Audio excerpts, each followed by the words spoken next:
Hey, Miriam. What are you doing here today? Me and my dad, we're going to interview the President of the United States, Donald Trump. And when did you arrive in America? I arrived yesterday. Oh, okay. And are you planning on seeing the president in Washington? Yes, maybe in 1 week. Oh, that'd be very nice.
I'll dial in just 30 seconds and then I'm going to test each box. So you're going to have to talk for 30 minutes. I have no.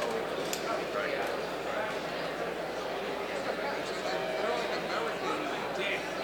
Jets, but they're small jets, but that's enough. You can't get a prop. The problem, No, the props are terrible. props you can't put anything on props. They don't get done.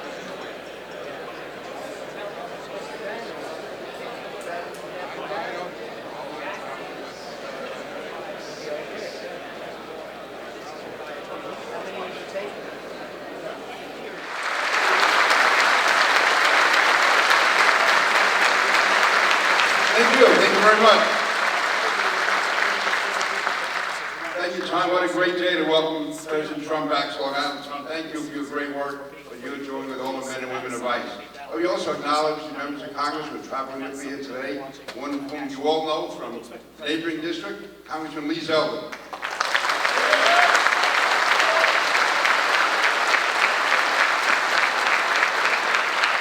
Another guy's almost up in Canada, up in the Buffalo area, Erie County, Chris Collins.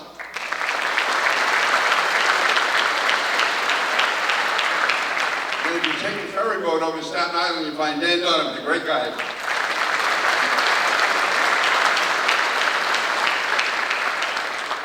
Let me acknowledge all the men and women of law enforcement here today, the local police, the state police, the federal law enforcement, for the outstanding job that you do. Let me thank you for your service. And let me tell you that you will have you can never have a greater advocate in the White House than President Trump.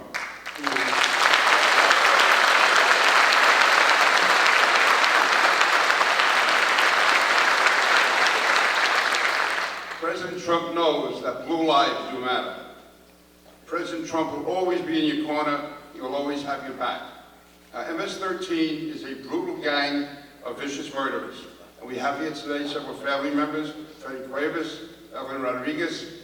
They have personally gone through the horrible anguish that resulted from these vicious murders that have been carried out. But I can tell you personally, from my conversations in the White House with President Trump, from phone calls he makes in my kitchen on a Sunday morning, that he is absolutely committed to devastating and decimating and destroying MS-13.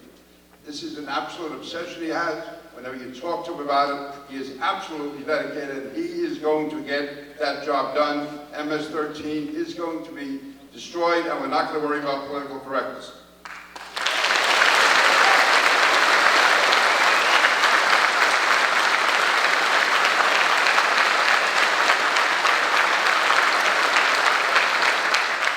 President Trump stands with the good people of Central Islip and Brentwood. He stands with the people of Long Island and with the people of America. He stands with us, he speaks for us, and he fights for us. And now, ladies and gentlemen, I would be allowed from one guy who grew up in Queens to another. It's my privilege to introduce the President of the United States of America, Donald Trump.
certainly being home for me. I spent a lot of time right here. I was in Queens, so I'd come here, and this was like the luxury location for me.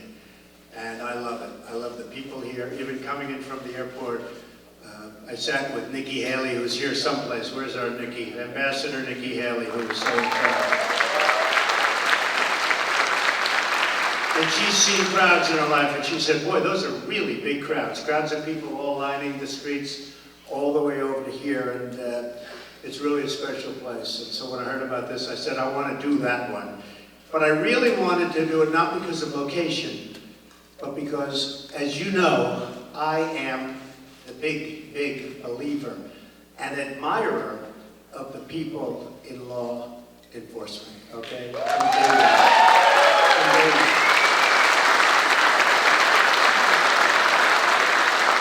We love our police, we love our sheriffs, and we love our ICE officers. And they have been working hard. Thank you. They have been working hard. Together we're going to restore safety to our streets and peace to our communities. And we're going to destroy the vile criminal cartel MS-13 and many other gangs. But MS-13 is particularly violent. They don't like shooting people because it's too quick, it's too fast. I was reading one of these animals was caught and explaining they like to knife them and cut them and let them die slowly because that way it's more painful and they enjoy watching that much more. These are animals. We're joined today by police and sheriffs from Suffolk, Nassau, Dutchess, and Ulster counties, state police from New York and New Jersey. Many of you I know, great friends. Immigration and Customs Enforcement officers and law enforcement personnel from a number of federal agencies. So we're loaded up with great people, that's what I call it. And I want to just tell you all together right now, the reason I came, this is the most important sentence to me, on behalf of the American people, I want to say thank you. Thank you very much.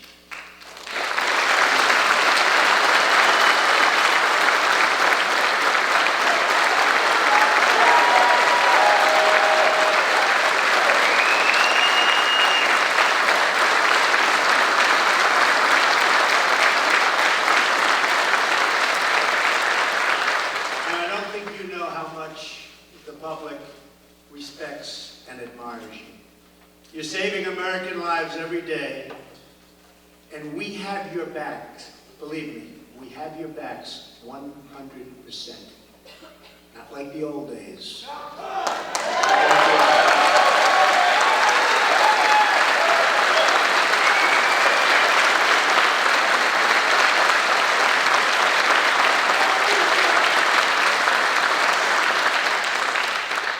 When you want to take over used military equipment, they were saying you couldn't do it. You know what I said? That was my first day. You can do it. In fact, that stuff is disappearing so fast we have none left.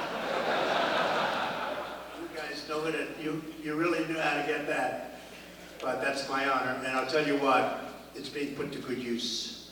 I especially want to thank ICE Director Tom Hallman, who has done an incredible job in just a short period of time. Tom, get up here.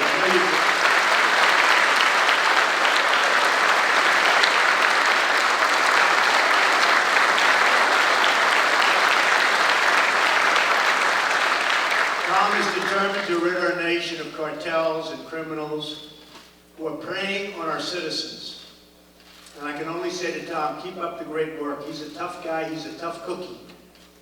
Somebody said the other day, they saw him on television, they were interviewed after that. They said, he looks very nasty, he looks very mean. I said, that's what I'm looking for. That's exactly what I was looking for. And for that, I want to congratulate John Kelly, who has done an incredible job, Secretary of Homeland Security. One of our real stars, truly one of our stars. John Kelly is one of our great stars. You know, the border's down 78%. Under past administrations, the border didn't go down, it went up. But if it went down 1%, it was like, this was a great thing. Down 78%. And in fact, the southern border of Mexico, we did them a big favor, believe me. They get very little traffic in there anymore because they know they're not going to get through the border to the United States. So that whole group has been incredible, led by General Kelly. Let me also express our gratitude to the members of the New York delegation here today. Congressman Chris Collins, where's Chris? Where's Chris? Oh, Chris, right from the beginning, he said Trump is going to win. Trump is going to win. I didn't like him that much before, no, I love him.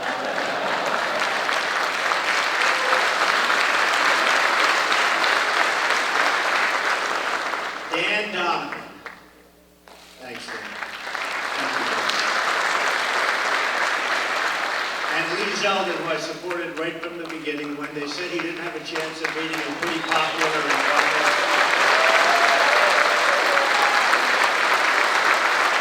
and I saw him in a debate. I said, I think this guy's going to win, but he fought a pretty popular guy. And I said, I think he's going to win, and went heavy for him, and he won. And he won pretty easily, didn't you? Pretty good. I'm proud of him. Great job.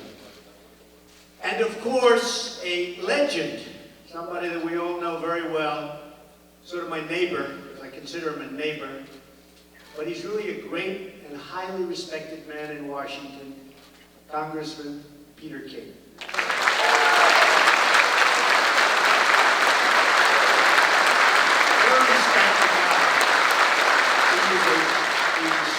Man that people like to ask opinions of. I do.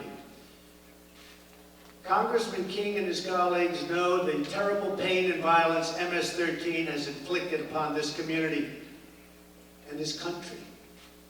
And if you remember, just a little more than 2 years ago, when I came down the escalator with Melania, and I made the speech, people coming into this country, everyone said, what does he know? What's he talking about? And there was Bedlam. Remember Bedlam? And then about 2 months later, they said, you know, he's right.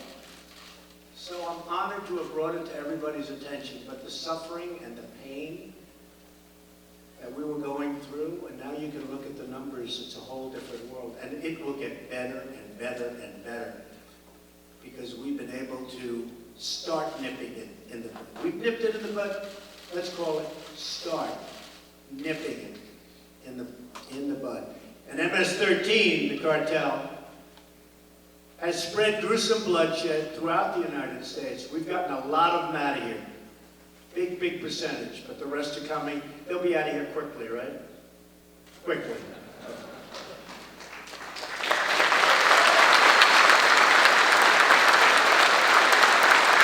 So I asked Tom on the plane. He was never in Air Force One. I said, how do you like it? He said, I like it. But I said, hey, Tom, let me ask you a question. How tough are these guys, MS-13? He said, they're nothing compared to my guys. Nothing. And that's what you need. Sometimes that's what you need, right? For many years, they exploited America's weak borders and lax immigration enforcement to bring drugs and violence to cities and towns all across America. They're there right now because of weak political leadership, weak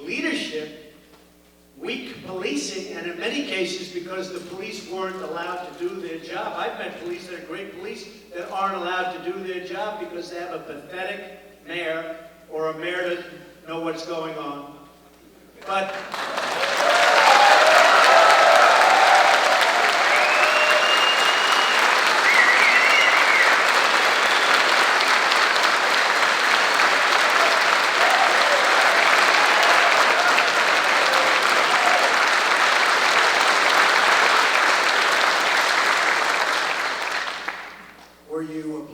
someone in particular? It's sad. It's sad. You look at what's happening, it's sad. But hopefully, certainly in the country, those days are over. You may have a little bit longer to wait.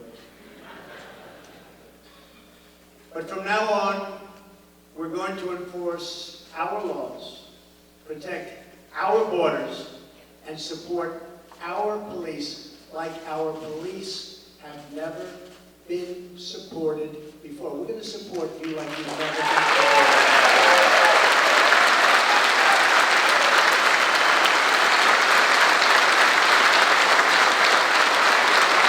Few communities have suffered worse at the hands of these MS-13 thugs than the people of Long Island. Hard to believe. I grew up on Long Island. I didn't know about this.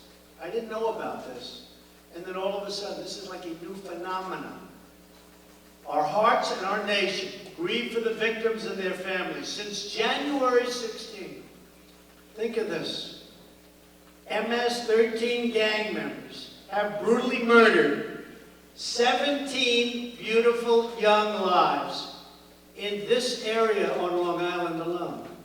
Think of it. They butchered those little girls. They kidnap, they extort, they rape, and they rob. They prey on children. They shouldn't be here. They stomp on their victims. They beat them with clubs. They slash them with machetes. And they stab them with knives. They have transformed peaceful parks and beautiful, quiet neighborhoods into blood-stained killing fields. They're animals. We cannot tolerate, as a society, the spilling of innocent, young, wonderful, vibrant people, sons and daughters, even husbands and wives. We cannot accept this violence one day more. Can't do it. And we're not going to do it. Because of you, we're not going to be able to do it. You're not going to allow it to happen. And we're backing you up 100%. Remember that. 100%.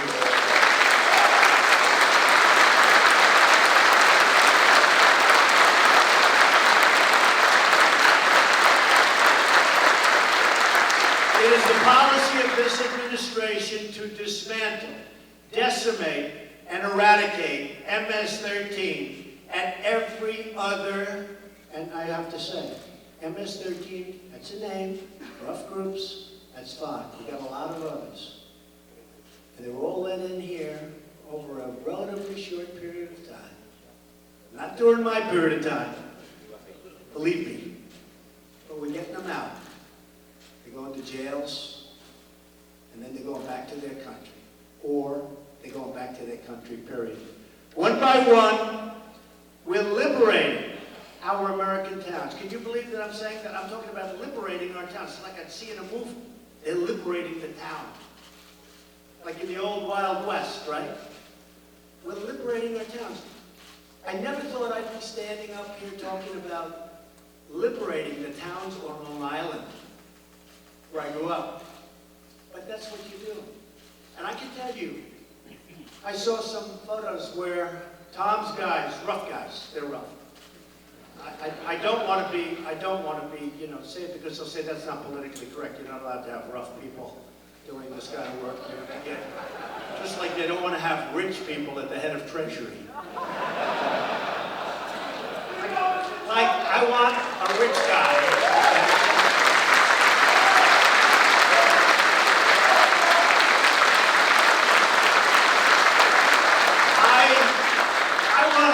I want a rich guy at the head of commerce, because we've been screwed so badly on trade deals.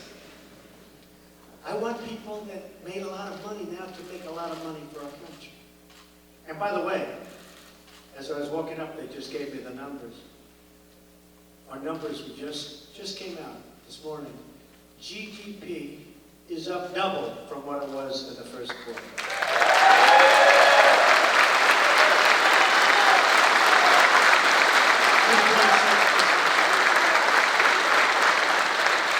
We're doing well. We're doing really well. And we took off all those restrictions, and some we're statutorily stuck with for a little while, but eventually that statute comes up, and we're going to be able to cut a lot more. But we've sort of liberated the world of creating jobs, like you're liberating us and the people that live in areas. But I have to say, one by one, we are indeed bringing up these great American towns and cities that are under siege from gang violence. Look at Los Angeles. Look at what's going on in Los Angeles. Look at Chicago. What is going on? And is anybody here from Chicago? We have to send some of you to Chicago. What's going on? I mean, you see what's happening here? There's no, do we agree? Is this something major?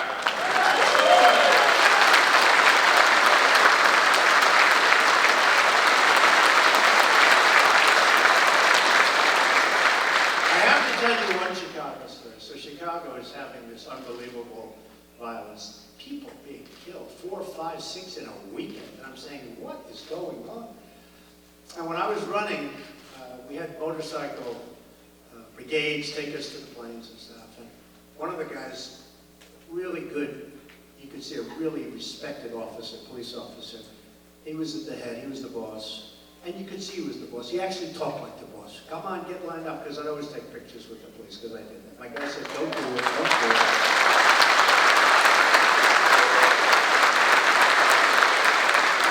Other candidates didn't do it that I was beating by 40 points. Can you believe it? But I did it. Maybe that's why I was winning by 40 points. But other candidates wouldn't do it. But I always took the pictures with the police. But we're in Chicago, and we have massive motorcycle brigades. And you know, those people have to volunteer. I don't know if you know that, but from what I understand, they have to volunteer.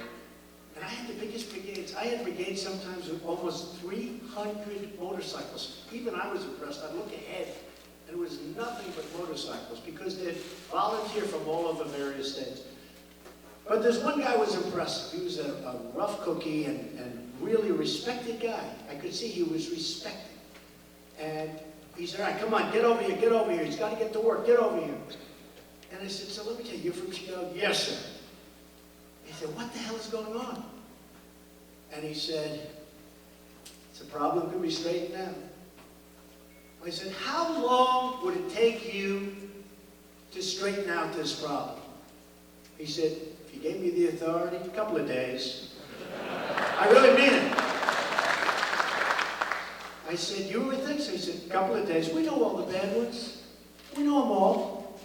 He said, the officers, you guys, you know all the bad ones in your area. You know them by their names. He said, we know them all. A couple of days. I said, you got to be kidding. Now, this is a year and a half ago. He said, give me your card. And he gave me a card. And I sent it to the mayor. I said, you ought to try using this guy. Guess what happened? Never heard. And last week they had another record. It's horrible. But we're just getting started.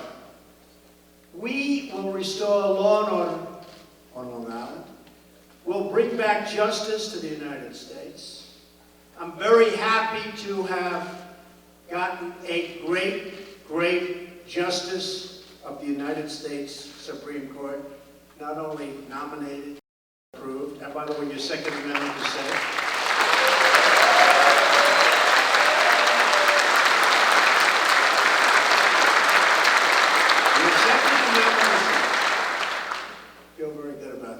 Wasn't looking so good for the Second Amendment, was it, huh?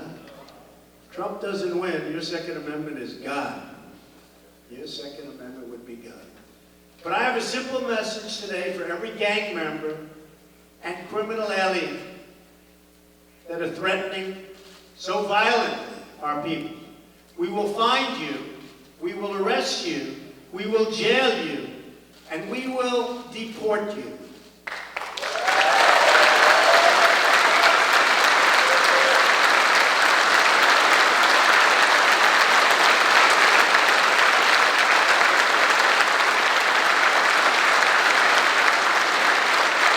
We had some problems with certain countries, still do with a couple, but we'll take care of them, don't worry about it. Anytime we have a trade deficit, it's very easy, which is almost everywhere. We have trade deficits with almost every country because we had a lot of really bad negotiators making deals with other countries. So it's almost everywhere, so that takes care of itself. But we had certain countries in South America where they wouldn't take the people back. I said, that's okay, no more trade. All of a sudden, they started taking their people back. It's amazing, isn't it? They used to send to the former Secretary of State country please call. Would you please work it so that we can take it? And they used to just tell her, no, we won't take back. They take back with us every single time. We're having very little problem. Are we having any problem right now with that? Huh? You better believe it. Give me the names of the few problems. We'll take care of this.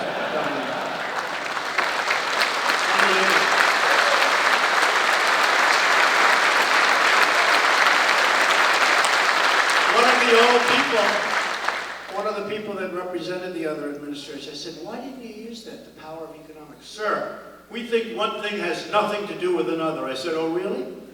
So we'll have big deficits and they won't take back these criminals that came from there and should be back there? Well, believe me, to me, everything matters. But they're all taking them back. ICE officers recently conducted the largest crackdown on criminal gangs in the history of our country. In just 6 weeks, ICE and our law enforcement partners arrested nearly 1,400 suspects and seized more than 200 illegal firearms and some beauties and nearly 600 pounds of narcotics. The men and women of ICE are turning the tide in the battle against MS-13. But we need more resources from Congress, and we're getting them. Congress is actually opening up and really doing the job. They should have approved health care last night, but you can't have everything. Boy, oh boy. They've been working on that one for 7 years. Can you believe that? The swamp. But we'll get it done. We're going to get it done. You know, I said from the beginning, let Obamacare implode and then do it. I turned out to be right. Let Obamacare implode.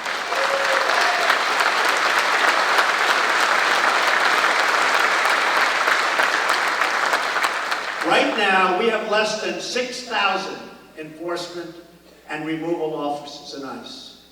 This is not enough to protect a nation of more than 320 million people. It's essential that Congress fund another 10,000 ICE officers, we're asking for that, so that we can eliminate MS-13 and root out the criminal cartels from our country. Now, we're getting them out anyway, but we'd like to get them out a lot faster.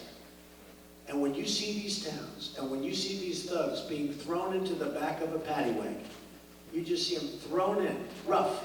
I said, please don't be too nice. Like when you guys put somebody in the car and you're protecting their head, you know, the way you put their hand, like don't hit their head and they just kill somebody, don't hit their head. I said, you can take the hand away, okay?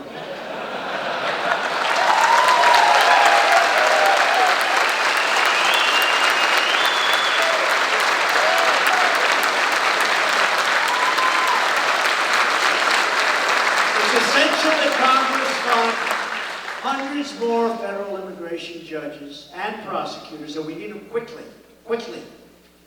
If we're going to dismantle these deadly networks, and I have to tell you, you know, the laws are so horrendously stacked against us because for years and years they've been made to protect the criminal. Totally made to protect the criminal, not the officers. You do something wrong, you're in more jeopardy than they are. These laws are stacked against you. We're changing those laws. But in the meantime, we need judges for the simplest things that you should be able to do without a judge. But we have to have those judges quickly. In the meantime, we're trying to change the laws. We're also working with Chairman Bob Goodlatte on a series of enforcement measures, and he's a terrific guy, to keep our country safe from crime and terrorism, and in particular, radical Islamic terrorism.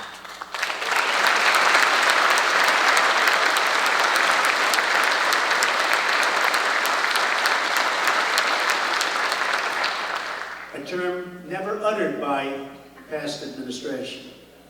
Never uttered. Did anybody ever hear that term? I don't think so. You heard it from me. That includes cracking down on sanctuary cities that defy federal law, shield visa overstays, and that release dangerous criminals back into the United States communities. That's what's happening. They're releasing them. So many deaths where they release somebody back into the community. And they know it's going to end that way. That's the sad. They know it's going to end that way. We're ending those procedures. We have to secure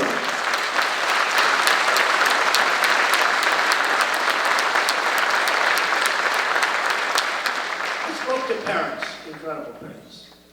I got to know so many parents of children that were so horribly killed, burned to death, beaten to death, just the worst kind of death you could ever, stuffed in barrels. And the person that did it was released, and you'd look at the file, and there were letter after letter after letter of people begging not to let this animal back into society, that this would happen. It would happen quickly. It wasn't even like it would happen over a long period of time. They were saying it would happen quickly. It's total violence. He's a totally violent person. You cannot let this person out. They let the person out, and sometimes it would happen like on the first day. And then you have to talk to the parents and hold the parents and hug them, and they're crying. Crying, their lives are destroyed. And nobody thinks about those people. They don't think about those people. They're devastated. But we're ending so much of that. We're ending, hopefully, all of that. The laws are tough. The laws are stacked against us. But they're ending.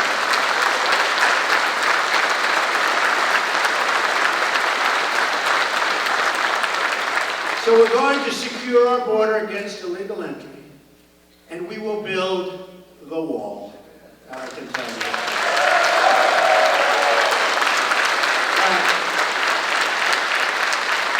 Last time, you don't read about this too much, but it was approved $1.6 billion for the phase 1 of the wall, which is not only design, but the start of construction over a period of about 2 years, but the start of construction for a great border wall.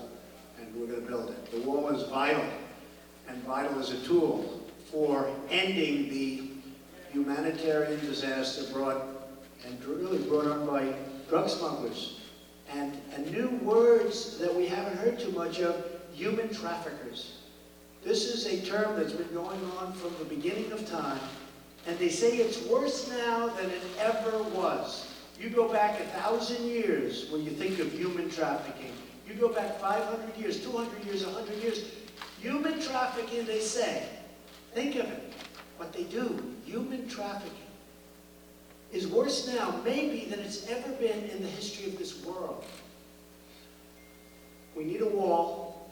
We also need it, though, for the drugs, because the drugs aren't going through walls very easily, especially the walls that I build. I'm a very good builder. You people know that better than most, if you live in the area. That's why I'm here.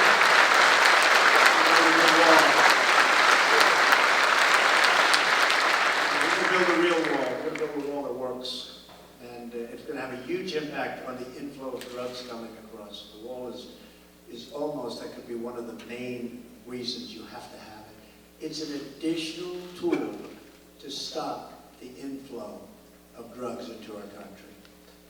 The previous administration enacted an open-door policy to illegal immigrants from Central America. Welcome in. Come in, please. Please. As a result, MS-13 surged into the country and scoured and just absolutely destroyed so much in front of them. New arrivals came in, and they were all made recruits of each other, and they fought with each other, and then they fought outside of each other, and it got worse and worse, and we've turned that back. In the 3 years before I took office, more than 150,000 unaccompanied alien minors arrived at the border and were released all throughout our country into United States communities at a tremendous monetary cost to local taxpayers, and also a great cost to life and safety. Nearly 4,000 from this wave were released into Suffolk County. Congratulations. Including 7 who are now indicted for murder. You know about that. In Washington, D.C. region, at least 42 alien minors from the border surge have been recently implicated in MS-13 related violence, including 19 charged in killings or attempted killings. You say, what happened to the old days? Well, people came into this country. They worked and they worked and they worked, and they had families, and they paid taxes, and they did all sorts of things, and their families got stronger, and they were closely knit. We don't see that. Failure to enforce our immigration laws had predictable results: drugs, gangs, and violence. But that's all changing now. Under the Trump administration, America is once more a nation of laws, and once again, a nation that stands up for our law enforcement officers.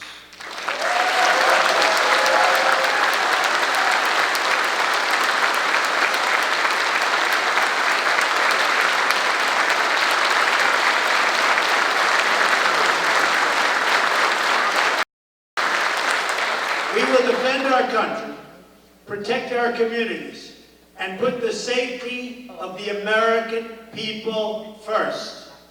And I'm doing that with law enforcement, and we're doing that with trade, and we're doing that with so much else. It's called America First. It's called an expression I'm sure you've never heard of: make America great again. Has anybody?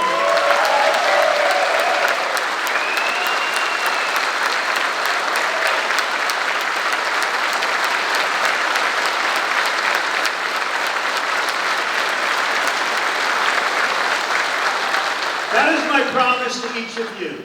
That is the oath I took as president. And that is my sacred pledge to the American people. Thank you, everyone here today. You are really special, special Americans.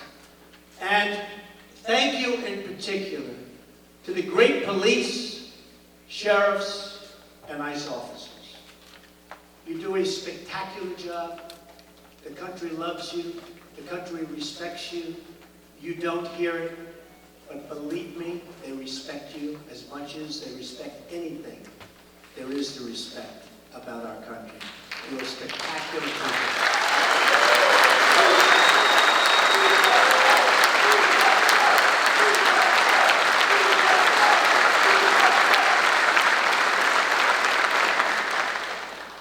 Because of the danger of your job, which people also understand fully, I leave you with the following. Thank you, and may God bless you. May God bless the United States of America. Thank you very much.